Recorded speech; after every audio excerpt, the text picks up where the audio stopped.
Olá, tudo bem? Quem foi ou quem é Jesus Cristo?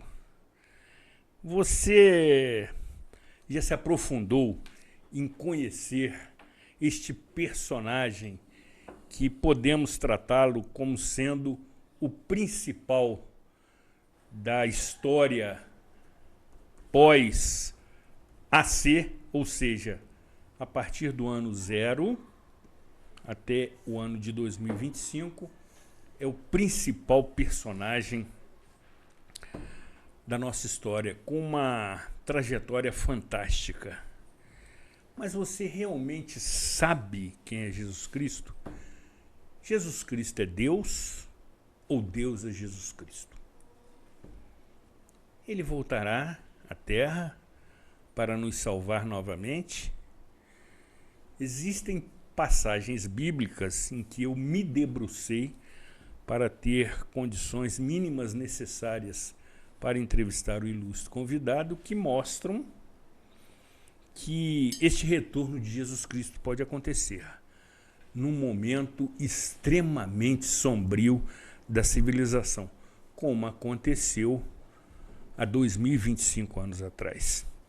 Portanto, nesta edição, que eu não ousaria chamar de santa, porque eu sou um pecador assumido, mas trataremos de aspectos religiosos extremamente relevantes e mais, com uma leitura diferente daquela que nos é ensinada, sobretudo na catequese da igreja. Teremos aqui afirmações que vão lhe incomodar e até contrariar, porque o ilustríssimo convidado, fraterno amigo, caríssimo companheiro, tem competência, coragem e ousadia para tocar em determinados aspectos que vão, no mínimo, lhe oferecer o benefício da dúvida, conforme se disse no âmbito jurídico. Vale você assistir, vale você analisar, compreender e, sobretudo, reavaliar as suas opiniões. Eu, particularmente, estou muito ansioso por esta edição, porque também terei oportunidade de aprender com este teólogo renomado que alcança milhões de visualizações, como mostraremos nesse programa, em suas postagens. Aqui, Zuri Maurer. Aqui, Aline Freitas Spinelli. Na edição de número, atenção, hein? 891 do programa Cidade Real, neste dia 14 de abril de 2025.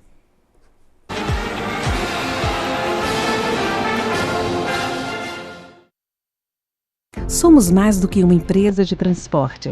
Somos parte da história da cidade. Com um olhar para o passado, reinventamos o futuro, reforçando laços e gerando a sensação única de pertencimento à Nova Friburgo. Juntos, construímos o caminho de volta às raízes e resgatamos nossa identidade visual original. Somos FAOL, Nova Friburgo desde 1950. Você que é MEI, microempreendedor individual, já deu o primeiro passo para sua independência. Agora, a Cianf quer te ajudar a crescer. Aqui você tem o nosso apoio desde a abertura e em todas as etapas. São muitos serviços disponíveis para você. Emissão de boleto DAS, emissão de nota fiscal, desconto em plano de saúde, consultoria jurídica e contábil e muitos outros. Procure a Cianf e saiba mais. A Cianf, a casa do MEI.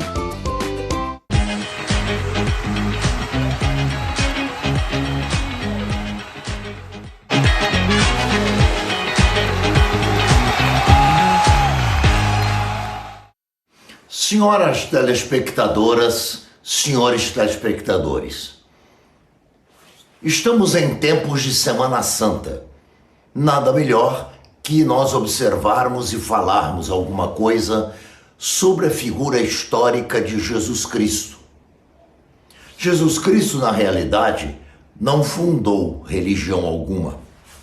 Jesus Cristo nos deixou um grande legado, que é um corpo de doutrina, de comportamento humano, de ética, de espiritualidade, que alguns seguem e outros não seguem. Somos, como seres humanos livres, conforme a nossa essência humana, livres para escolher. Portanto, é interessante notar neste momento sagrado para os cristãos, que é o período em que se comemora a morte, a condenação e a ressurreição deste homem que nos deixou um legado, nós refletirmos bastante. Primeiro, ele falou, ele pregou e ele deixou seguidores.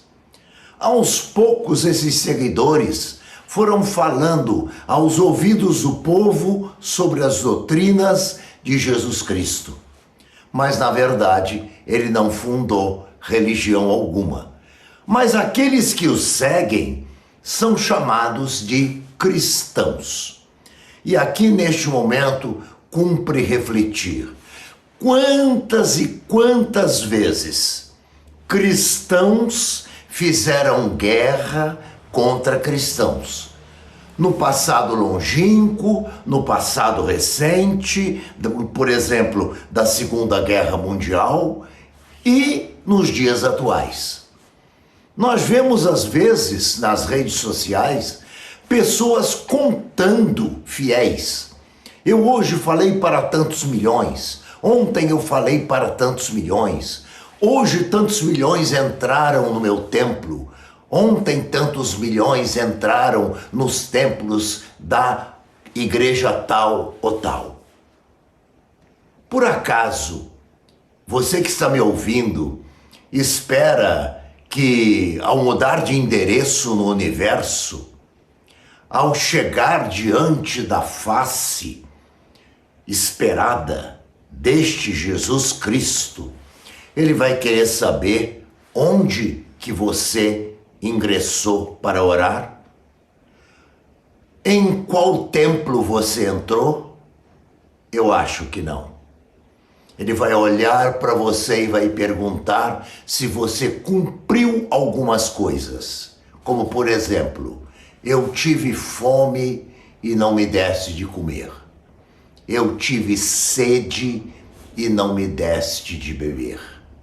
Portanto, dentro dos ensinamentos deste homem histórico, Jesus Cristo, temos duas coisas importantes. Uma delas é o aspecto espiritual da oração. O outro aspecto é exatamente a atividade em benefício do outro e, sobretudo, do outro que mais precisa da nossa ação.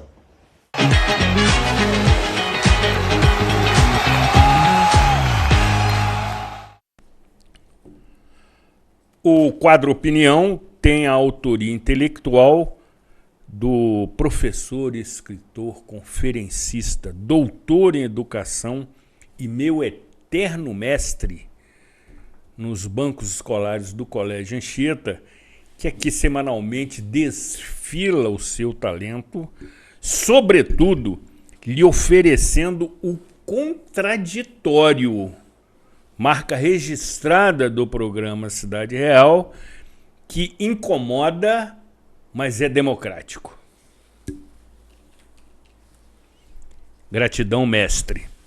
Sendo assim, queremos anunciar efusivamente, registrando que estendemos tapete vermelho desde a entrada do Espaço ARP até os estúdios da TV Zoom para o queridíssimo amigo, fraterno irmão, teólogo, neurolinguista, entre outras atividades nobres, Carlos Giacomo Magliano Neto. Seja muito bem-vindo, cara.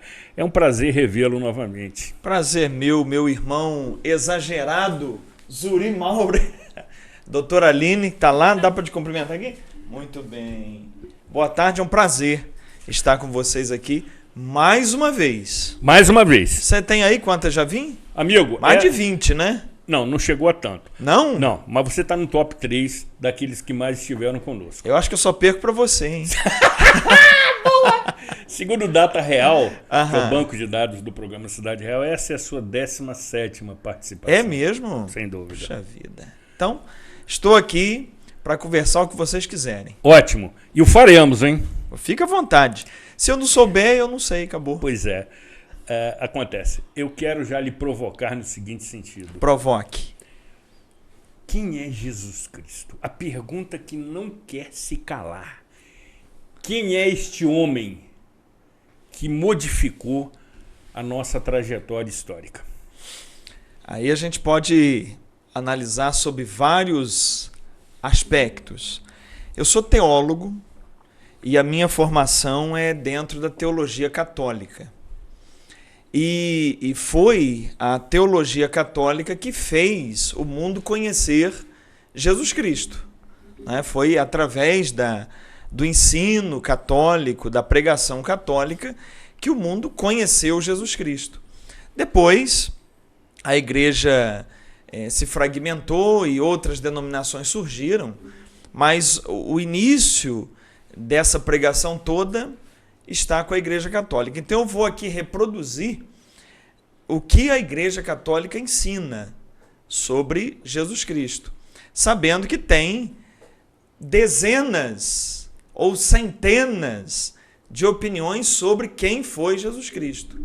Não consigo falar das centenas, vou falar de uma, que é o que a teologia católica propõe.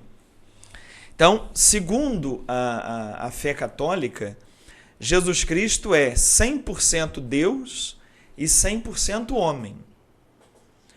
Se você quiser saber quem é Deus, você olha para Jesus Cristo, que você vai ver como é que Deus age, como é que Deus lida com as pessoas, como é que Deus encara as situações. Ou seja, o modus operandi de Jesus Cristo é o modus operandi de Deus. Então, se eu quero saber quem é Deus, eu olho para Ele. Olhar para Ele significa, evidentemente, entender o Evangelho, entender o que os seguidores dele mais próximos escreveram sobre Ele. Então, a maneira como Ele falava, como Ele ensinava, como Ele lidava com as pessoas, é Deus. Então, Jesus Cristo é 100% Deus. Agora, ao mesmo tempo, Ele é 100% homem. E aí que está o legal. Se você quiser saber quem é o ser humano, quem ele pode vir a ser, qual é o seu potencial, aí você olha para Jesus. Toda a ação dele é como filho do homem, como ele se chamava.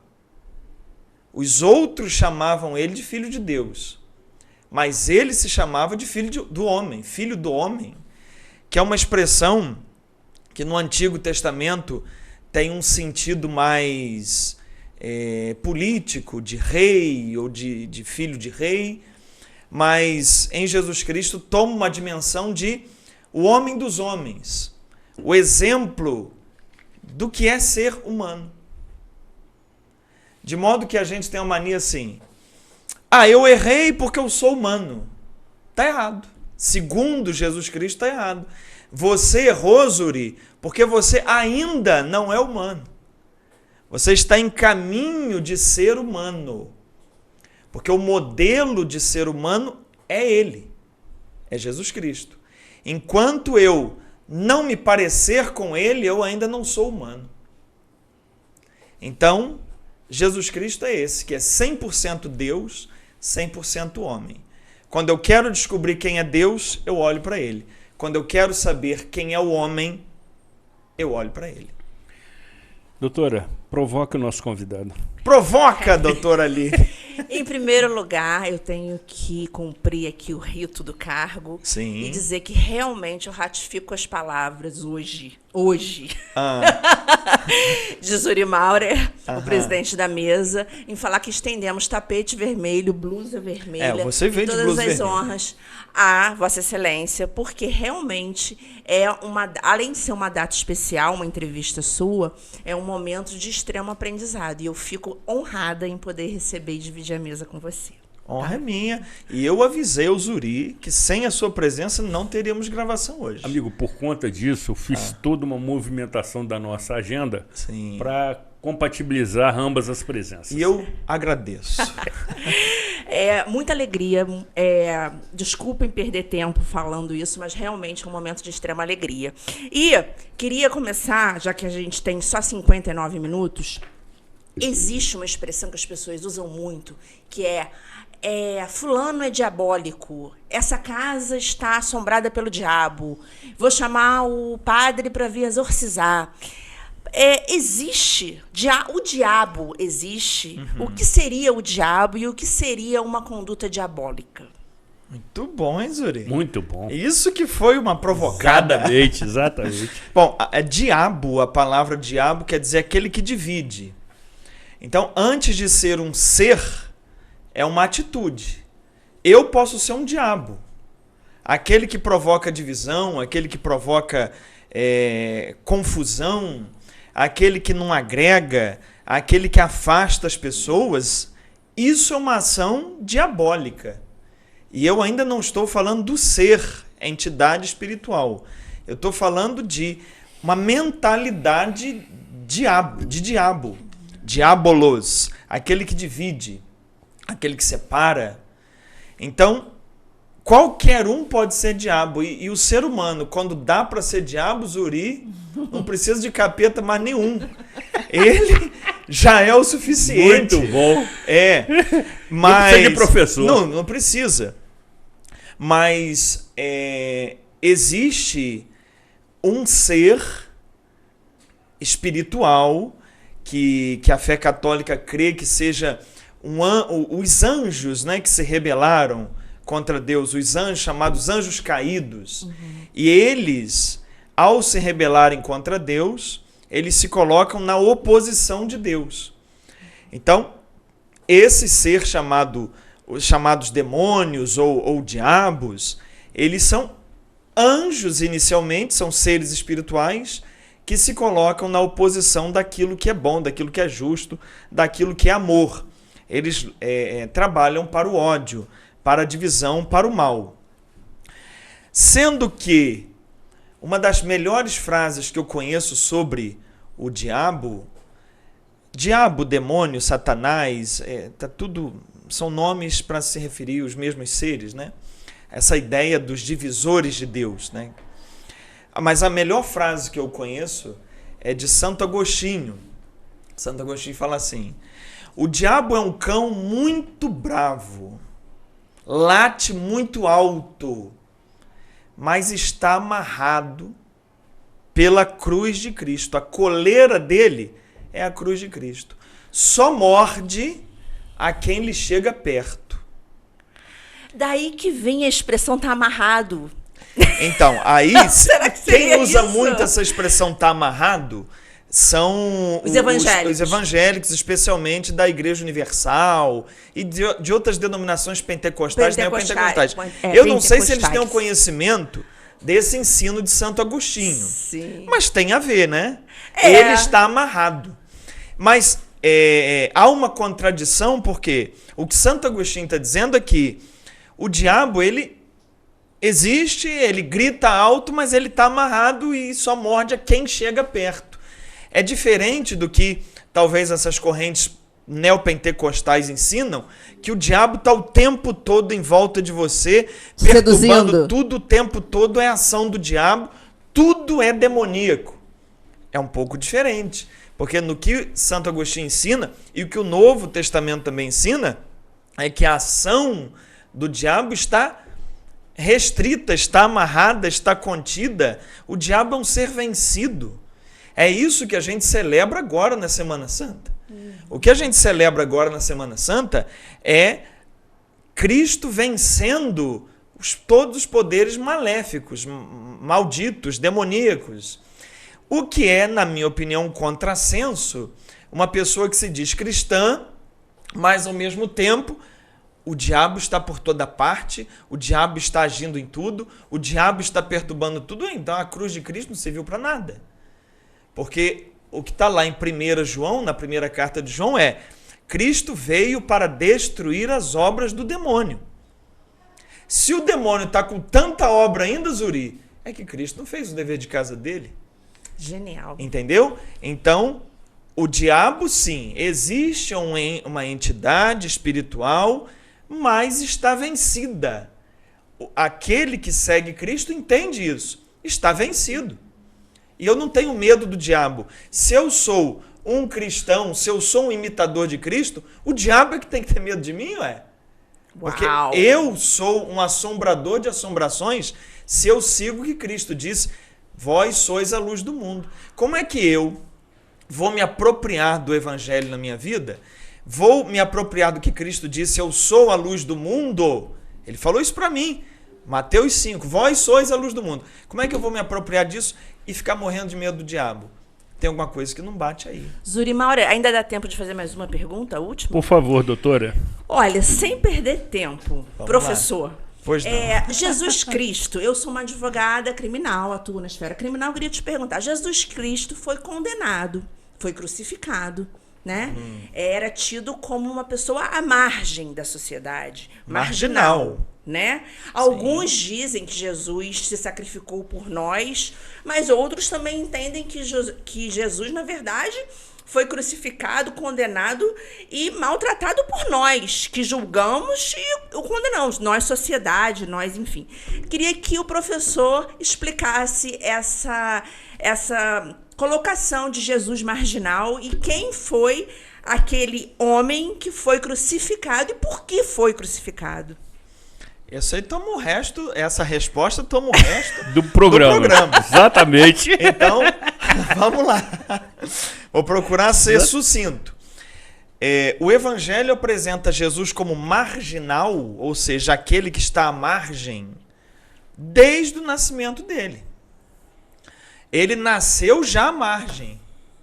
Ele não nasceu no Templo de Jerusalém, aonde estava a sede da religião.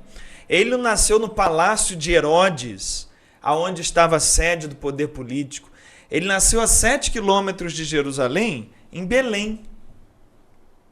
Enquanto os sacerdotes, enquanto os governantes estavam em Jerusalém, ele nascia em Belém, numa manjedoura. Como um ato político. Numa manjedoura. Aí, quando chegam os magos lá do Oriente para visitá-lo, guiados pela estrela, eles vindos lá da Pérsia, eram magos da Pérsia, astrólogos. E eles vendo pela estrela o nascimento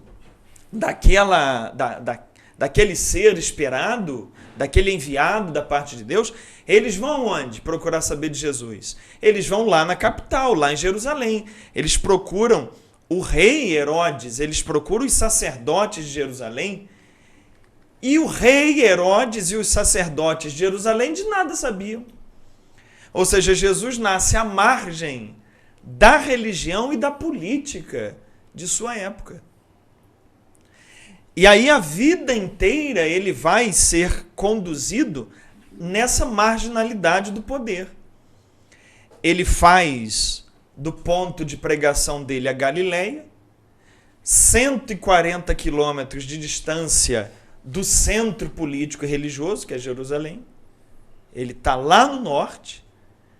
Lá ele passa a maior parte da vida dele pregando para agricultores, pescadores, títulos que no Antigo Testamento eram títulos de pessoas escravizadas pelo mal.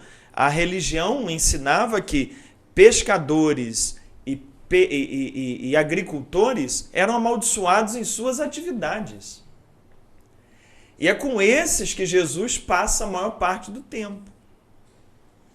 E aí, quando Jesus vai a Jerusalém de forma definitiva, ele vai, entra no templo, é o que a gente vê na liturgia do Domingo de Ramos, ele entra no templo de Jerusalém e joga as bancas, as moedas e liberta os pássaros e animais que estavam lá para serem sacrificados, numa demonstração clara de profunda oposição a todo aquele regime.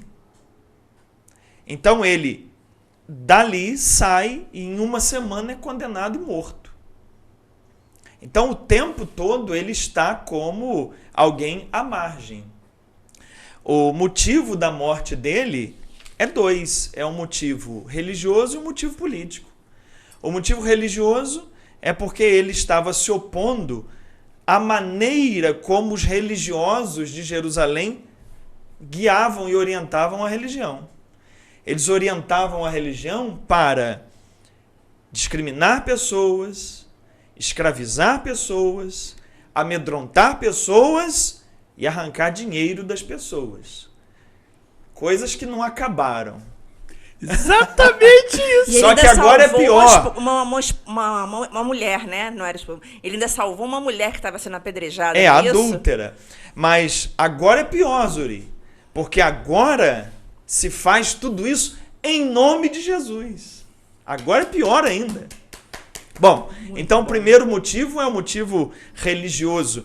E o segundo motivo é o motivo político, porque ele foi denunciado às autoridades políticas como um agitador do povo e tinha uma lei de lesa majestade do Império Romano, que qualquer um que se opusesse ao Império Romano era morto na cruz. Eu tinha certeza que você ia causar, sobretudo em doutora Aline, essas reações. Agora, você colocou muito bem, amigo, que atualmente tudo isso continua sendo praticado, só que se coloca na conta de Jesus Cristo. Será que Jesus deu procuração, Zuri? Você, como brilhante causídica, pode pesquisar essa formalidade. Agora, caríssimo amigo, evidente que esse assunto é sedutor, é apaixonante. Quanto mais tomo conhecimento, mais tenho interesse em conhecer esses meandros. Só não pode se apaixonar por mim. Pelo assunto, pode ser. Se bem que já existe uma paixão fraternal Com entre certeza. a gente, correto? Aliás, a paixão, só para... Sim. A palavra paixão, que a gente fala agora de Semana Santa, paixão de Cristo, né? Paixão é sofrimento, né? Vem do grego pathos, de patologia, sofrimento. Então, paixão de Cristo é sofrimento de Cristo. Por isso que o amor, Zuri, não pode ser baseado só em paixão. Exatamente. Porque a paixão mata. A paixão está sempre no banco dos réus. Isso, o apaixonado mata. Quem ama morre pela pessoa que ama. Sensacional. O apaixonado mata. Você me ensinou isso da última vez que esteve aqui em janeiro e eu achei sensacional. Exatamente. Só um preâmbulo. Sem dúvida. Então, paixão significa sacrifício. Sofrimento. Sofrimento. Pathos, patologia. Por isso que esse termo é utilizado na Semana Santa. Porque é o sofrimento de Cristo. Paixão de Cristo é o sofrimento. Não é que ele está apaixonado. É sofrimento. Sem dúvida. Paixão não combina com amor definitivamente. Agora, já encerrando esse bloco, qual aquela situação que você destacaria como sendo, usando um termo muito atual, uma tremenda fake news? Ou seja, aquela situação que os religiosos acreditam até hoje, os cristãos acreditam até hoje, e que na realidade trata-se de uma encenação, de uma situação absolutamente, por vezes, romântica, criada para seduzir os cristãos. Você, enquanto pensa, lançou recentemente, entre suas inúmeras obras, que são espetaculares, um livro com o título Adão e Eva para Adultos. Perfeito. Maravilhoso. Em que você descaracteriza todo aquele roteiro de forma assim, muito corajosa. Existem outras passagens na mesma vertente? Eu acho que a grande dificuldade, você está chamando de fake news, né? É uma palavra mais atual. Mas eu penso que a grande dificuldade de se compreender a mensagem de Jesus é olhar para a Bíblia como sendo um livro de capa a capa, com a mesma autoridade em todas as páginas. Eu acho que, entre aspas, é a fake news que você está falando, ou é a grande dificuldade? Eu vou te explicar por quê. Na Bíblia a gente tem Antigo e Novo Testamento. O Novo Testamento se refere a tudo que Cristo fez e ensinou. O Antigo Testamento é tudo que veio antes dele. E aí você tem ali dentro, por exemplo, as leis de Moisés. Você tem as leis de Moisés em que a mulher é tratada como um objeto do marido. Por exemplo, há um mandamento na lei de Moisés que é: não cobiçarás a mulher do teu próximo. Mas o texto lá é maior do que essa frase famosa. O texto lá é: não cobiçarás a casa de teu próximo, ponto. Nem a mulher, nem o escravo, nem a escrava, nem o boi, nem o jumento. Perfeito. Então, a mulher é o quê? Uma propriedade do marido. Esse mandamento foi escrito para quem cumprir, Zuri? Para homens. Certamente. É um mandamento para homens, porque mulher não tem cidadania.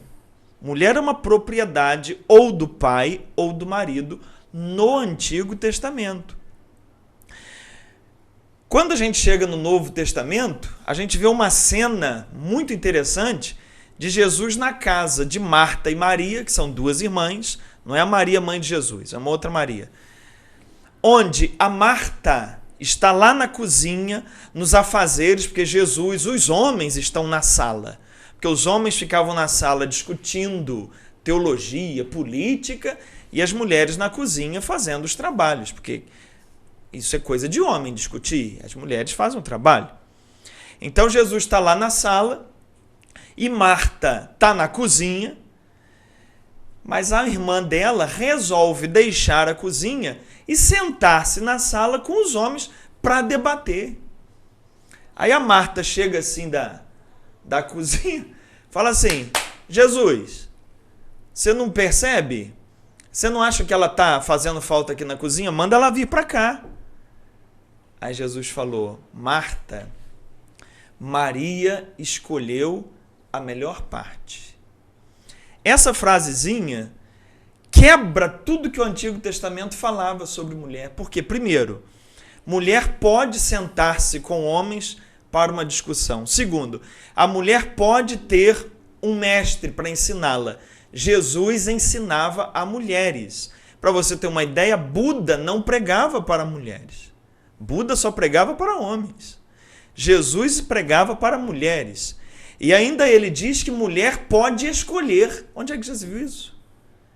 Nunca ninguém tinha dito que mulher tinha a possibilidade de escolher onde ela quer ficar. Isso já era imposto o lugar dela. Então, olhando a Bíblia como um todo, entender que todas as páginas têm a mesma autoridade é um grande equívoco.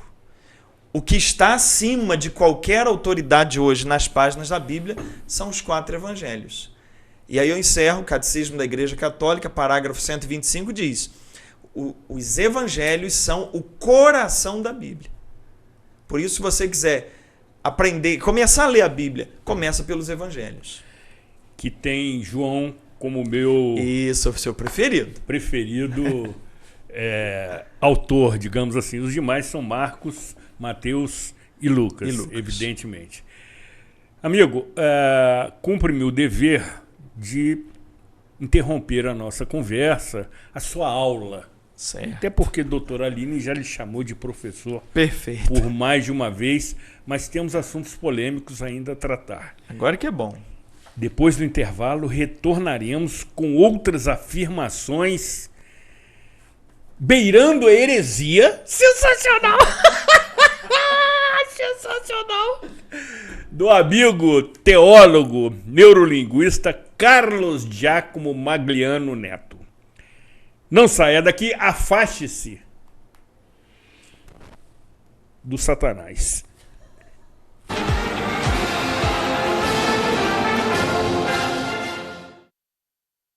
Somos mais do que uma empresa de transporte. Somos parte da história da cidade. Com um olhar para o passado, reinventamos o futuro, reforçando laços e gerando a sensação única de pertencimento à Nova Friburgo. Juntos construímos o caminho de volta às raízes e resgatamos nossa identidade visual original. Somos FAOL, Nova Friburgo desde 1950. Você que é MEI, microempreendedor individual, já deu o primeiro passo para sua independência. Agora, a Cianf quer te ajudar a crescer. Aqui você tem o nosso apoio desde a abertura e em todas as etapas. São muitos serviços disponíveis para você. Emissão de boleto DAS, emissão de nota fiscal, desconto em plano de saúde, consultoria jurídica e contábil e muitos outros. Procure a Cianf e saiba mais. A Cianf, a casa do MEI.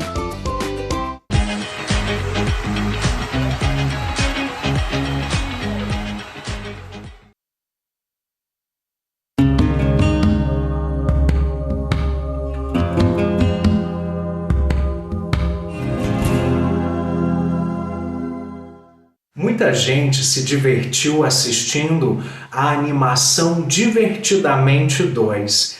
Isso porque apareceu uma personagem que muita gente se identificou. Eu estou falando da ansiedade. Eu não sei se isso me preocupou, o fato de tanta gente se identificar com a ansiedade. Fato é que a ansiedade é um sentimento que brota quando a nossa psique ela se sente amedrontada, quando ela se sente diante de algo perigoso. Eu gosto da definição de que a ansiedade é o medo antes do medo. Obviamente que a ansiedade em si, ela não é um problema, é algo que a gente precisa ter. O problema, justamente, é quando essa ansiedade se torna exacerbada. Por exemplo, uma coisa é você se sentir ansioso diante, por exemplo, de uma prova de autoescola. Afinal de contas, é uma situação importante e você tem o desejo de passar. Agora, quando essa situação te deixa extremamente amedrontado, a ponto de você não conseguir sequer entrar dentro do carro para realizar essa prova, peraí, isso se trata de uma ansiedade patológica. A ansiedade, ela provém basicamente de 3 áreas. Pode ser de fundo biológico, ou seja, uma questão genética da pessoa, uma questão de neurotransmissores. Tem os fatores psicológicos, que pode ser, por exemplo, uma experiência passada que não foi trabalhada, algum trauma que exista, algum conflito interno. E também as questões sociais, ou seja, uma cobrança social, uma cobrança cultural, o ambiente que a pessoa está, isso tudo também pode atiçar ainda mais a ansiedade. Pois bem, é importante falar sobre ela, entender de onde ela vem, que gatilhos a despertam. Na psicanálise, Freud vai analisar a parte inconsciente dessa ansiedade. Não só aquilo que é superficial, né? O gatilho que faz ela despertar, mas uma reflexão do que lá no passado, que situação, que momento faz com que essa ansiedade sempre venha à tona, inclusive em momentos onde tudo parece bem. Essa é uma jornada psicológica que quem é ansioso precisa enfrentar para ter mais saúde mental. Até a próxima!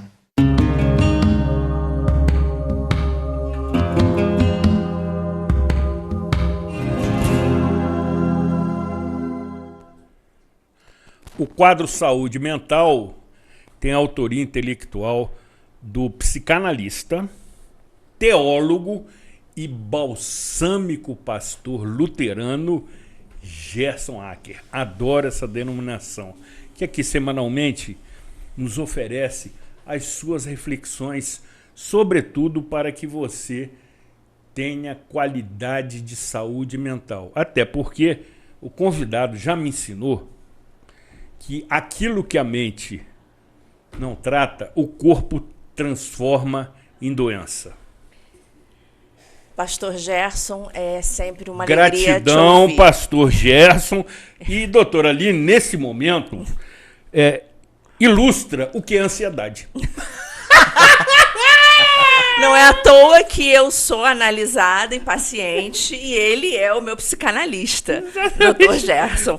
Inclusive, gostaria de pedir aqui a autorização do Zuri para justificar a minha ausência hoje, porque eu estou aqui recebendo o queridíssimo professor. E pastor Gerson, ele ensina muito bem quando ele explica para a gente que a questão da doença mental, né, que eu acho que a gente precisa sempre lembrar, ninguém tem doença mental, depressão, síndrome do pânico, porque não cuida da saúde mental. Não é responsabilidade do paciente, não é falta de cuidado. É um problema que todos nós enfrentamos e não é falta de cuidado nosso. E isso ele tem explicado toda semana. Obrigada, pastor. Prossiga. Estamos nos últimos minutos na Semana Santa. Certo. Sexta-feira que vem será Sexta-feira Santa, domingo de Páscoa. Gostaria que o professor nos ensinasse qual o significado da Sexta-feira Santa e por que a cor vermelha e por que as cores que o professor hoje falou ao chegar aqui no estúdio de gravação. O Zuri veio de roxo, A rigor. que é a cor da quaresma. A quaresma ela começa na quarta-feira de cinzas e termina na quinta-feira santa, antes da missa de lava-pés. Isso é a quaresma. Quando começa a missa de lava-pés da quinta-feira santa, aí já é o tríduo pascal. São 3 dias em preparação para a Páscoa. E aí esse tríduo inclui a sexta-feira santa, ou sexta-feira da paixão, que é quando a liturgia se veste de vermelho, o padre bota a estola vermelha, que representa o martírio, porque Cristo vai ser martirizado, vai ser morto, representa o sangue, por isso vermelho. E é nesse dia que é o único dia do ano que a igreja não celebra missa, é na sexta-feira da paixão. Tem uma cerimônia chamada Adoração à Santa Cruz, aonde os católicos fazem uma reverência, um beijo na cruz, em sinal de homenagem e de respeito e de atenção ao sacrifício de Cristo na cruz. Distribui-se a Eucaristia, que foi consagrada na missa do dia anterior, mas na Sexta-feira Santa não tem missa. E aí depois vai para o sábado, chamado Sábado de Aleluia, ou Sábado do Silêncio, onde a igreja fica fechada, representando o túmulo de Cristo, né? Fechado, até a noite, quando vai ter a missa da Vigília Pascal e a celebração da Páscoa, da ressurreição de Cristo. Que aula incrível. Não é à toa que o professor tem quase 700 mil seguidores de pessoas, alunas, interessadas no que ele tem para nos dizer e nos ensinar e, assim, aquecer a nossa alma. E aí, por oportuno, eu vou pedir ao nosso atento operador técnico, Marconi JR, que coloque na tela essas cartelas que mostram a sua exuberante rede social. Certo. Obviamente. Estaremos acompanhando aqui a partir daqui a pouquinho, evidentemente. Professor, Prossiga, doutora. qual seria hoje, em abril de 2025, a mensagem, não só como professor, como teólogo, que você deixaria para todos nós, né? Não só no período de Semana Santa ou no período de renovação, de ressurreição, mas considerando o que foi dito pelo pastor Gerson sobre as doenças da alma, qual seria a mensagem que você deixaria de presente de Páscoa para quem está nos assistindo? A gente costuma dizer Jesus Cristo. São dois nomes, né? Jesus e Cristo. O nome dele, enquanto homem que nasceu de Maria, é Jesus, que significa Deus salva. E Cristo é um título. Cristo não é o nome da família, nem ele se chamava assim. Isso foi um título dado porque Cristo é o nome grego para Messias. Messias é hebraico, em grego é Cristo. Em português é ungido, aquele que recebeu uma unção, uma missão. Então é Jesus ungido. Jesus o Messias, Jesus o Cristo. E o Cristo, ele tem a conotação de alguém que vem de uma parte divina, que é o próprio Deus e que vem para salvar, e que vem para julgar, e que vem para determinar os caminhos. Mas Jesus está mais atrelado ao homem, à humanidade, aquele filho do homem que nasceu à margem, viveu à margem e morreu à margem. Então, o que é que eu estou querendo mostrar aqui? Jesus Cristo. Hoje, as pessoas estão se apegando muito mais ao Cristo do que a Jesus. Ou seja, estão muito mais atrás do iluminado que transforma tudo, que tem poder para tudo, que julga, que condena, que faz acontecer, do que atrás do Jesus, o homem simples de Nazaré, que vivia com os mais humildes, com os mais simples, e que ensinou, na primeira coisa que ele ensinou foi a humildade. No Sermão da Montanha, a primeira coisa que ele ensina é a humildade. Então, o que eu diria que falta aos cristãos viverem mais a imitação de Jesus. Adoram muito o Cristo, ser que deve ser adorado, Deus poderoso, ok, mas se esquece de imitar esse Jesus no seu dia a dia. Que incrível. Então eu acho que falta um pouquinho disso. Olha, eu voto em você. Vota? Que você vier, então pronto, Zuri. Era isso que eu queria. Porque agora o que mais tem é gente enviada em nome de Deus sem se candidatar. Exatamente. Então eu já tô. Sem tirar a poesia do que você disse, votaria em você sim. Mas eu estou muito, muito emocionada com tudo isso que você falou. Me tocou profundamente. Muito obrigada. Que bom, fico contente. Você tem esse dom. Você tem esse dom, não obstante que a nossa trajetória já tem aí mais de uma década. Né? Juntos, mais Desde de uma 2013. década. Então, mais de uma São década. 12 anos, né, 12 Zuri? anos, exatamente. Como é que você aguenta isso, eu não sei. A recíproca é verdadeira. E aí, amigo, nessa vertente das questões polêmicas, Jesus Cristo, conforme eu coloquei no meu editorial inicial, voltará à Terra. Existe menção desse retorno nos textos bíblicos? Existe. Você, no seu editorial, disse que Jesus voltará nos tempos sombrios. Exatamente. Não é? Não sei de onde você tirou isso. De um texto bíblico. Pois é. Mas no texto que bíblico... você desconhece. No texto bíblico não tem isso, sabia? Não tem isso.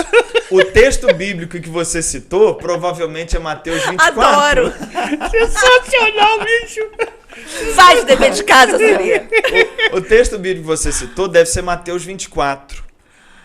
Aonde Jesus vai falar... Eu vou lhe encaminhar esse texto. Por favor, prossiga. Por favor. Aonde Jesus vai falar em Mateus 24 da destruição de Jerusalém. E que vai haver guerras, reino contra reino, país contra país, nação contra nação, e vai ter morte. E quem tiver no andar de cima não deixa para pegar o que está embaixo. E quem tiver nos campos não volte para pegar o que está em casa. Feliz das mulheres que nesse dia não terão que amamentar, nem estiverem grávidas. É sombrio, não é? Extremamente. Só que ele não está falando da volta dele. Ele está falando da destruição que houve já em Jerusalém. Já houve isso que ele falou no ano 70 depois de Cristo.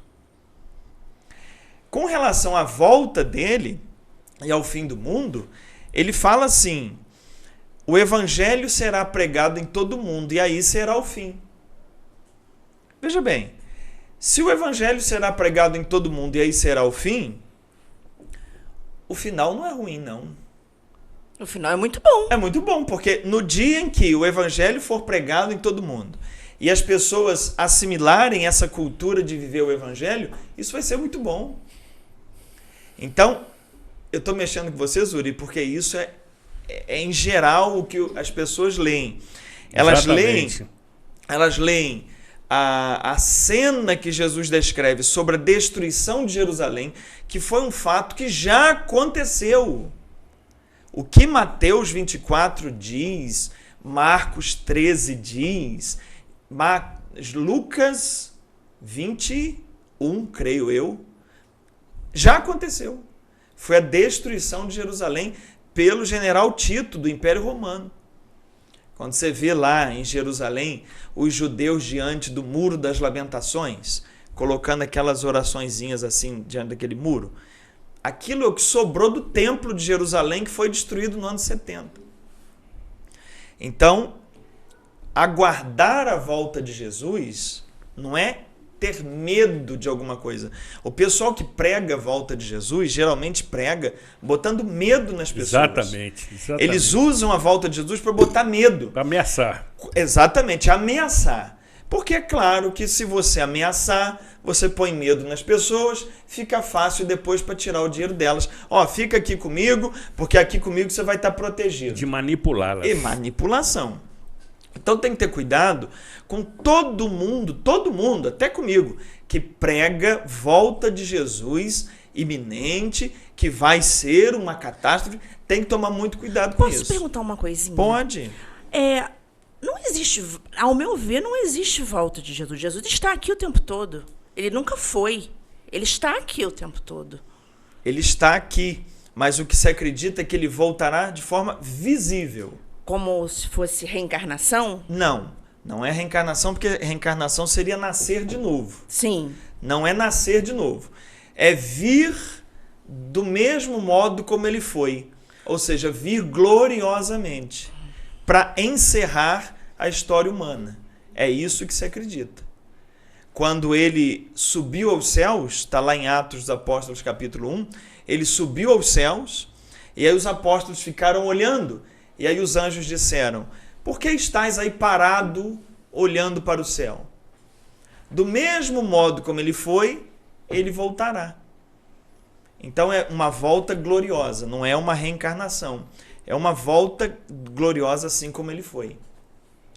Aí só para encerrar o caso aí, o medo da volta de Jesus, Paulo diz: aguardamos com amor o seu retorno. Então, todo mundo que prega volta de Jesus com temor, com medo, com catástrofe, não tem nada a ver com o que o Novo Testamento está propondo. É uma falácia para botar medo nas pessoas, montar grupos de seguidores, exatamente, para conseguir alguma coisa que vocês já sabem que é o vil metal. Perfeito. Fica aí o alerta, e é um alerta que a gente está rindo, mas é muito sério, tá? É muito sério. Muita gente que eu conheço e que eu convivo está sendo vítima desse tipo de estelionato. Exatamente. Antes de prosseguirmos e finalizarmos, porque já estamos nos estertores do tempo. Eu adoro esse termo. Eu também acho. Como não conseguimos aqui exibir as cartelas, informo que o Instagram, correto? Católicos querem saber? Católicos querem saber. Instagram. E... Veja, está no ar. Veja.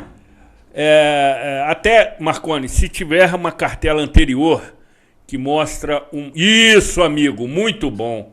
Católicos querem saber com Carlos Magliano. Informação atualizada da última quinta-feira, às 13h22.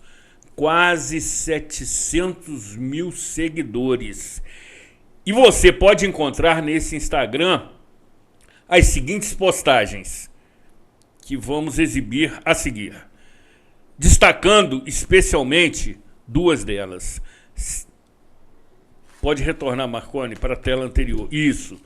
Sinal da Cruz completo. 4.300.000 visualizações. O Sinal da Cruz, sensacional. 6.600.000 visualizações. Ou seja, Carlos Giacomo é um fenômeno da rede social. E você pode acessar esse Instagram e encontrar muitas outras informações. Agora, rapidamente, por que essas postagens alcançaram essa marca absolutamente surpreendente? Porque você desconstrói algumas questões, seria isso? Pode ser. Essas duas, não tanto, porque essas duas eu tô só ensinando. Olha como é que são as coisas. Só ensinando o que significa o sinal da cruz. Repita aqui. Vou repetir. Vai dar 6 milhões aqui, hein? Por favor. Isso é uma explicação de um papa, uma explicação bem antiga. Por que a gente faz o sinal da cruz de alto a baixo e de um lado ao outro? Gostei. Porque...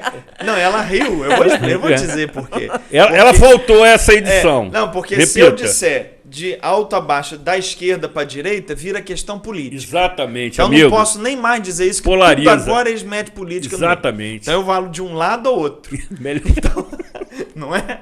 Então de alto a baixo, de um lado ao outro. Por quê? Cristo está no céu e desceu à terra. Por isso que a gente faz esse gesto. Tirou-nos da miséria e nos levou para a glória. Sensacional. É isso. Por isso que a gente faz esse sinal. Entendeu? Repita, doutora. Repete aí, fala o sinal da cruz. Isso. Aí, muito bem. Exatamente. Ela é uma excelente aluna. Isso. E quem, porventura, exercita de uma outra forma? Eu conheço pessoas que fazem exatamente o contrário. Como? De alto a baixo e trocam os lados. Tem algum significado? Assim, no Ocidente, nós aqui estamos no lado do Ocidente, a gente faz da esquerda para a direita. Isso. É um costume nosso aqui. Os católicos orientais, eles fazem da direita para a esquerda. Não muda nada, porque o sentido é esse. Nos tirou da miséria, nos levou para a glória. É só uma questão cultural que aqui ficou da esquerda para a direita, lá da direita para a esquerda. Você tinha dito isso na gravação em janeiro e eu quis provocá-lo novamente. Para ver se eu lembrava, né? Não, para você desfilar o seu talento. Às vezes eu tinha mentido lá e esqueci como é que era. Doutora, considerações definitivamente finais. Eu gostaria só de lembrar a todos que estão aqui com a gente, né, conosco hoje, nessa noite, nessa semana, de assistir de novo e de novo esse programa. Muito bom. Porque aqui tem conteúdo não só de teologia, de conhecimento, mas também de cura. E eu acho que todos nós precisamos nos curar. Perfeito, doutora. Como sempre, brilhante. Carlos Giacomo. Pois não. Foi uma satisfação imensa, inenarrável tê-lo novamente. Certamente você retornará durante o ano. Os pedidos são insistentes e frequentes. Porque você, bicho, eu já disse para você. O cara até se empolga. Eu quero ver. Além da sua competência e da sabedoria que você tem e lhe é peculiar, você o faz com extrema simplicidade. Isso que atrai, isso que cativa. Você é muito simples nas suas explicações. Eu sou simples porque se eu for complicado, nem eu mesmo me entendo. Pois é. Então, mas eu faço o mais simples possível. Tem muitos que gostam de complicar. Simples e didático, né, Sem Júlio? dúvida. Porque só a simplicidade não traz tamanha grandiosidade da forma como ele nos ensina. Sem dúvida. Né? É muito didático. Muito didático, muito simples, bicho. A sua simplicidade diante da sua envergadura, que eu te amo, ótimo, nos atrai e nos seduz. Seja sempre muito bem-vindo ao programa Cidade Real. Queremos tê-lo em outras oportunidades. A hora que vocês quiserem, eu estou aqui. Sempre. Ótimo. Conforme combinado, precisamos definitivamente encerrar, entendendo que, mais uma vez, cumprimos com a missão deste programa, levar até você, conforme a doutora Aline ressaltou, conteúdo, informação, espiritualidade e, sobretudo, possibilidades de cura, que por vezes faltam àqueles que pretendem ser humanos. Boa Páscoa, renovação, transformação, é esta a mensagem definitiva da Páscoa. Cuidem-se muitíssimo bem e até a próxima edição.